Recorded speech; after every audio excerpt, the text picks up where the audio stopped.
歌神張學友6月21號晚喺澳門舉行演唱會，有現場觀眾大嗌：今次啊！張學友咁樣回應：今次啊！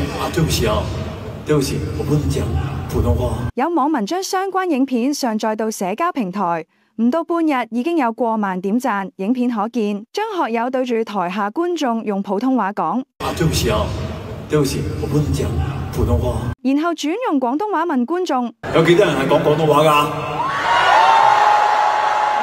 台下傳出一片歡呼聲，張學友笑住口，再用普通話講：沒辦法，對不起，學一下廣東話，加油！